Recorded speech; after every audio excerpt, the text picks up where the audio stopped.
Sir तन से जुदा का नारा पहले दुनिया में कहीं नहीं सुनाई देता था, लेकिन अब देश के अंदर ही आए दिन ये नारे लगते रहते हैं। इसलिए आपको ये भी समझने की जरूरत है कि इस जहरीले नारे की ओरिजिनल फैक्ट्री कहां पर है। सबसे पहले साल 2011 में ये नारा पाकिस्तान में लगाया गया था और इसका डायरेक्टर रहा एक पाकिस्तानी मौलाना।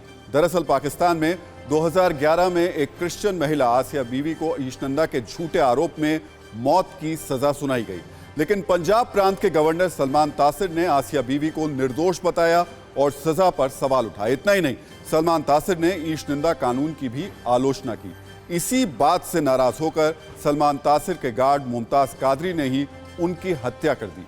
लेकिन वहां के एक मौलाना खादिम हुसैन रिजवी ने हत्यारे मुमताज कादरी को शहीद बताना शुरू कर दिया, उसका मकबरा बनवा दिया और वहां मेला लगने लगा। हत्यारे मुमताज कादरी के समर्थन में ही मौलाना खादिम रिजवी ने कई रैलियां की और इसी दौरान मौलाना ने पहली बार सिर तन से जुदा वाला नारा गढ़ा। इसकी शुरुआत पाकिस्तान से हुई और फिर धीरे धीरे ये बाहरी देशों में फैलना शुरू हो गया, इनमें भारत भी शामिल है। इस साल जब जून में नुपुर शर्मा के बयान पर विवाद बढ़ा तो पूरे देश में ये नारा सुनाई दिया। अजमेर की दरगाह के खादिमों से लेकर प्रदर्शनकारियों और जोधपुर से लेकर खंडवा और आजमगढ़ की गलियों तक ये नारा अपना जहरीला असर दिखा रहा है, जिसे इजाद किया था मौलाना खादिम हुसैन रिजवी ने।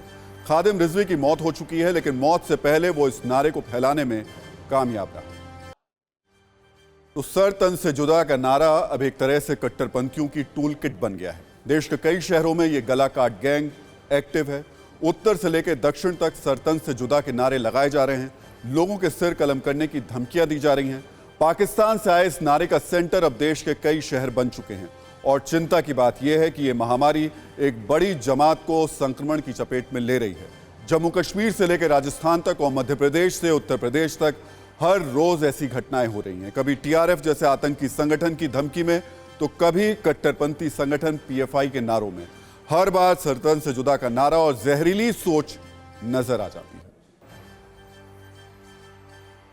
लेकिन डर इस बात का है कि सरतन से जुदा वाली कट्टरपंथी सोच सिर्फ नारों तक सीमित नहीं है, अब ये नफरती जमात इसे अमल में ला रही है। आपको उदयपुर के टेलर का नईहलाल याद ही होंगे, जिनकी दुकान में घुसकर रियाज और गौस मोहम्मद ने कट्टरपंथियों ने इन दोनों ने गला काट कर मार डाला था। इसी तरह बीजेपी की नेता रही नुपुर शर्मा का समर्थन करने वाले 54 साल के उमेश कोले भी इन जहरीली विचारधारा का शिकार बन गए। लेकिन ये ट्रेंड अब देश में बढ़ता जा रहा है। कभी बंद लिफाफे में तो कभी खुली तकरीरों में सरतन से जुदा करने की धमकियां दी जा रही हैं और यह खतरनाक ट्रेंड अब जोधपुर से लेकर आजमगढ़ तक फिर दिखाई दिया। पूर्व प्रधानमंत्री अटल बिहारी वाजपेयी ने कहा था, राजनीति ऐसी होनी चाहिए जिसमें हर मजहब महफूज रहे। आज के दौर में नेताओं की जिम्मेदारी असल में यही होनी चाहिए थी, लेकिन अफसोस की यह बात है कि जिन नेताओं को समझाना चाहिए वो आग में घी डाल रहे हैं, जिन्हें हालात संभालने चाहिए वो ही भड़काने का काम कर रहे हैं। इनमें कोई एक नाम नहीं है।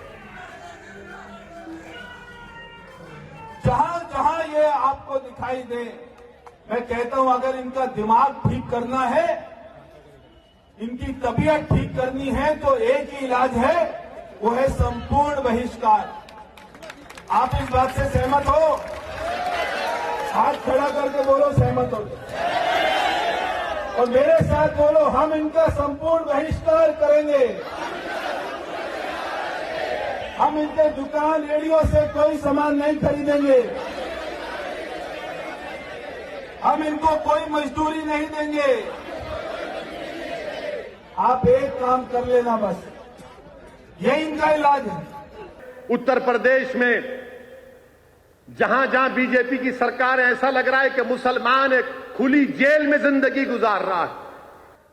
यह भारत की जमहूरियत है, भारत का संविधान है, भारत का सेकुलरिज्म है, रूल ऑफ लॉ है, फंडामेंटल राइट्स है, फिर क्या है बताओ? एक रोड के कुत्ते की इज्जत है, मुसलमान की इज्जत नहीं है। तुम रोड पर लाकर सरे बाजार मुझे पीटते हो, मगर मारने वालों मारो, याद रखो तुम हजरत बिलाल को नहीं जानते।